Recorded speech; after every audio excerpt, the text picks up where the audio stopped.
Al-Fatihah. Putusan Basul Masail Senin 8 Rajab 1444 Hijriah 30 Januari 2023 Miladi. Al-Quran terkena najis judulnya. Ada seorang mushaf terkena najis. Ada seorang santri, sebut saja namanya Ahmad. Dia hanya memiliki satu mushaf Al-Quran saja, yang mana itu pun adalah ini apa dah? Kudu panjang. Suatu hari Al-Quran tersebut terkena kencing kucing katanya, yang mana jika dibasuh dengan air akan menyebabkan tulisannya hilang bahkan rusak. Pertanyaan, apa yang harus dilakukan oleh Ahmad terhadap Al-Qur'annya sebagaimana kondisi atas? Jawab. Apabila najisnya mengenai tulisan Al-Quran, maka wajib membasuhnya, walaupun menyebabkan Al-Quran tersebut menjadi rusak. Jadi kalau Al-Quran sekarang ini kelihatannya kalaupun dicelup air pun juga tidak hilang tulisannya. Tapi kalau zaman dulu itu kan kalau dimasukkan air itu tulisan yang ada di buku itu pudar. Nah, sekarang kayaknya tintanya itu lebih baik dan kertas pun juga lebih kuat daripada kertas zaman dulu. Tadi ini seumpama walaupun menyebabkan Al-Quran tersebut menjadi rusak, maka tetap wajib harus disucikan dulu. Dan jika tidak mengenai tulisan Al-Qurannya, hanya pinggirannya saja atau samaknya saja, cover, maka tidak wajib membasuhnya. Ya dilap aja lah. Bermakmum kepada orang kafir. Ada seseorang yang pekerjaannya adalah sebagai imam masjid saja. Setelah wafat, istrinya bercerita bahwa suaminya telah berpindah agama selama 1 tahun terakhir ini. Walaupun begitu, ia masih tetap mengimami di masjid tersebut, padahal ia telah pindah agama. Bagaimana hukum sholatnya makmum pada setahun terakhir setelah mengetahui kondisi imam yang semacam itu? Menurut pendapatnya Imam Nawawi ini, dalam kitab Radhatul Talibin, sholatnya tidak wajib diulang atau tidak wajib diqadha. Jadi perlu diganti. Sholatnya para makmum tadi itu tidak perlu diganti, tidak perlu diqadha. Kemudian sholat sunnah bagi yang punya qadhaan sholat. Bagaimana hukum mengerjakan sholat sunnah bagi orang yang mempunyai qadhaan sholat fardu? Bagaimana hukum mengerjakan sholat sunnah bagi orang yang mempunyai qadhaan sholat fardu? Jadi beberapa santri itu banyak punya qadhaan. Masya Allah, memperhatikan sekali juga itu. Karena itu hutang dia kepada Allah. Selanjutnya diperinci, jika meninggalkannya karena uzur, yaitu alasan yang dapat diterima syarat, maka sholat sunnah yang ia kerjakan adalah sah dan tidak haram.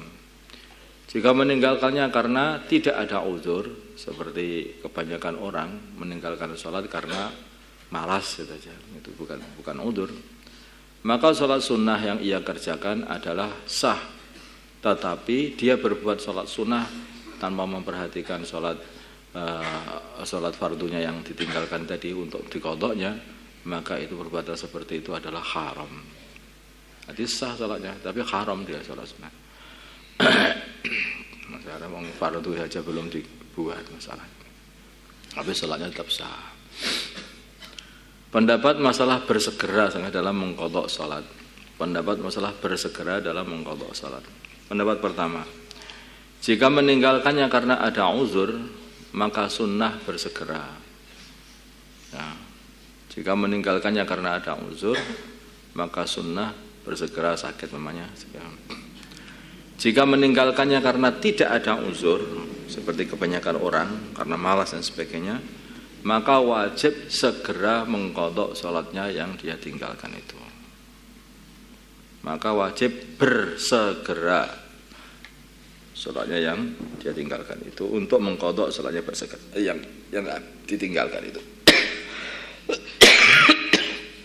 Pendapat kedua, hukum bersegera adalah sunnah baik ada uzur ataupun tanpa uzur. Pendapat ketiga, hukum bersegera adalah wajib. Hukum bersegera adalah wajib baik ada uzur ataupun tanpa uzur dan segera dikerjakan sholatnya itu. Ada satu amalan dalam agama ini yang sebetulnya ini tidak bisa ditinggalkan, yaitu amalan sholat. Yaitu amalan sholat nggak bisa ditinggalkan, dan dalam kondisi apapun kalau orang itu tidak bisa ditinggalkan.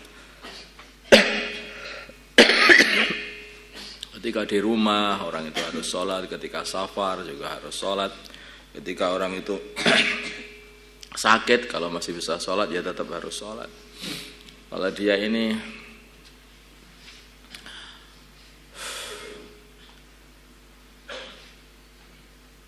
perang pun loh, itu loh dalam Islam itu nggak ada kok terus ini perang itu ini boleh ditinggalkan sholat, enggak. Perang pun ya tetap sholat, nama sholat khauf itu. Makanya karena sholat ini penting sekali dalam Islam, maka seperti dikatakan as-sholatu imaduddin, sholat itu ya tiangnya agama.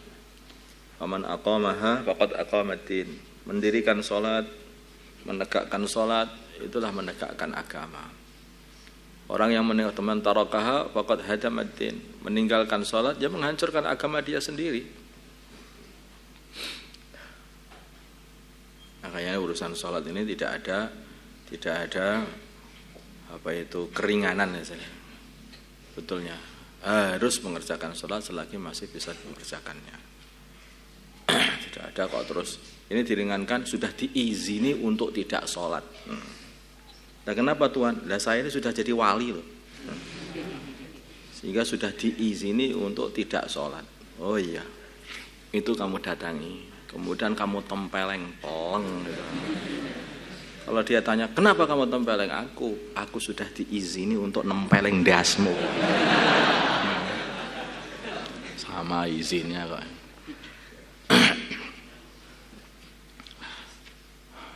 Masalah mengqadha sholatnya orang yang sudah wafat. Mengqadha'i sholatnya orang yang sudah wafat. Bagaimana hukum mengqadha'i sholatnya orang yang sudah meninggal? Jawab, pendapat yang mu'tamad adalah dalam mazhab adalah tidak bisa diqadha dan tidak bisa diganti dengan fidyah. Seseorang mati dengan kondisi seperti itu tidak bisa diqadha dan tidak bisa dibayar dengan fidyah. Pendapat yang kedua ada sebagian orang yang membolehkan untuk mengqadha, maksudnya mengatakan bahwa sholat itu bisa diqadha dan juga dibayari fidyah dengan dibayarkan fidyah atau dengan dibayarkan fidyah. Pendapat yang kedua ada sebagian ulama yang membolehkan untuk sholatnya orang sudah mati itu sudah untuk yang mengatakan bahwa sholatnya sudah mati itu bisa diqadha'i atau juga bisa dibayar dengan fidyah. Ada sebagian pendapat ulama seperti itu. Saya kalau yang pendapat yang kedua itu juga enggak apa-apa kalau diamalkan tuh. Siapa tahu diterima oleh Allah. Allahumma shalli ala sayyidina Muhammad wa ala sayyidina Muhammad wa ala sayyidina Ibrahim wa ala sayyidina Ibrahim wa ala sayyidina Muhammad wa ala sayyidina Muhammad wa ala sayyidina Ibrahim. Allahumma arham wa sayyidina Muhammad, Allahumma afil wa sayyidina Muhammad, Allahumma aslih wa sayyidina Muhammad, alih baina qulubi wa sayyidina Muhammad. Allahumma ansur wa sayyidina Muhammad, Allahumma ansur sultanan nasira. Sallallahu ala sayyidina Muhammadin nabiyil ummi wa ala alihi wasallam. Ini santri-santri yang masih punya qadha salat itu maka segera itu yang diganti itu berbahaya sekali nanti kamu itu. Salat itu jangan sampai ditinggalkan, di pondok masih salat, ke rumah ketika pepulangan sebulan meninggalkan salat. Yang seperti itu gimana itu kesadarannya itu?